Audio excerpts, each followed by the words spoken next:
All right, reading now from The Hill. Planned Parenthood's Super PAC announced a $45 million electoral campaign on Wednesday to defeat President Trump and Republicans in key Senate races. The investment will fund a, quote, large-scale grassroots organization and canvass digital, television, radio, and mail programs. Kelly Robinson, executive director of Planned Parenthood Votes, in an interview with The Hill, said the stakes are higher than ever and we're going out more powerfully than ever with the largest investment we've ever made. The campaign, which could exceed $45 million, will tell voters there is a coordinated attack among Republicans and state legislators. Robinson said, "We know we're going to have a critical role mobilizing those folks to win back the Senate and expand the path to 270 to win back the presidency." Win back the presidency. Notice the language used there. Planned Parenthood wants to win back the presidency. Why? Because they know that, well, how you say, well, how is Planned Parenthood going to win the presidency? Well, because they know that if the Democrats have the presidency, then they have it, because they own the Democrat Party. But this is very interesting. $45 million on an explicitly political campaign. $45 million to elect Democrats. That's what they're trying to do, and they're open about it, right? And that would be fine, because I think if companies want to do that, they can, except for the fact that this is a tax-funded organization. They get $500 million a year from the taxpayers. And now they want to turn around and take that money that was taken from the taxpayers and spend it to advance a political agenda that will specifically help Democrats. Now, it's a great deal for Democrats, as Planned Parenthood is nothing more than really a slush fund for them. Well, a Democrat slush fund that also kills babies, which the Democrats are fans of also, that is killing babies. They're obviously big fans of that. It's their favorite thing in the world, killing babies. But this arrangement is a great deal if you can get it. They take money from taxpayers, give it to Planned Parenthood, and then Planned Parenthood turns around and gives the money back to them through campaign contributions and attack ads against their opponents and so on. It is essentially money laundering. Planned Parenthood is like the car wash in Breaking Bad. Money laundering operation, except instead of washing cars, it kills babies.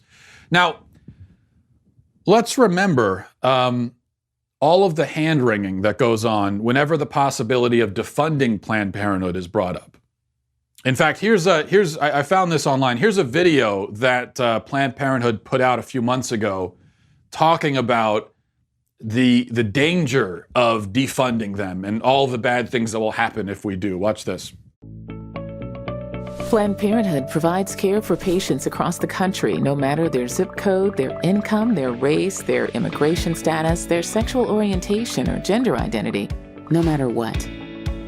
In Washington, some politicians are trying to defund Planned Parenthood.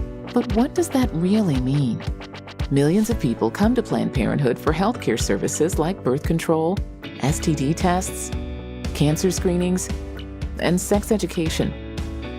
And Planned Parenthood proudly provides safe and legal abortion, a medical procedure federal health programs won't pay for except in extremely rare circumstances. The care that patients get at Planned Parenthood prevents an estimated 579,000 unintended pregnancies each year and saves lives through early detection of cancer. Actually, can we stop there for just 1 second? Because I just noticed this. And let's freeze frame right here, because how symbolically appropriate is this? This is great. Notice how the women in this graphic, they have no eyes. Right? They have no ears, no eyes, no nose. They just have a mouth. That's all they have. Isn't that kind of interesting? Because that really is how Planned Parenthood wants women to be when they come in. That's how Planned Parenthood sees women. That is how they want women to essentially act when they come in. They want women to be blind, kept in the dark, not able to see clearly. Don't look at the ultrasound. Don't look at your other options. And don't look at any of that stuff. Keep your eyes closed. We'll lead you back into this back room here, and we'll kill your baby. Don't look at anything else. They want their women to be eyeless, blind. And so that is some stunning symbolism in that graphic. Anyway, continue.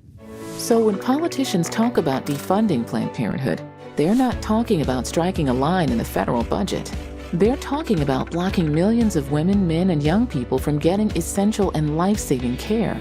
Here's what their plan would cost Americans. An estimated 1 in 5 women in America have been to a Planned Parenthood in their lifetime. Nearly half of all Planned Parenthood patients are people of color. For many people, Planned Parenthood is the only place they can get care in their community. In fact, more than half of Planned Parenthood health centers are in rural or underserved communities. Defunding Planned Parenthood would be disastrous for our nation's health, and the people who would be hurt most would be those already struggling to get by. Blocking women from life-saving care. Defunding would be disastrous for women's health. Think of all the poor women who will not have access to health care because of this. This is what they tell us. That's the argument. That's what they say. And yet they've got $45 million to throw around on political campaigns. So they tell us, if you stop giving us money, women will die. And they also tell us, hey, we've got $45 million to go and burn on campaign ads. Well, I hope you enjoyed that clip from the Matt Walsh Show. If you did, go ahead and hit that subscribe button right down there so you can stay up to date on all of our future content.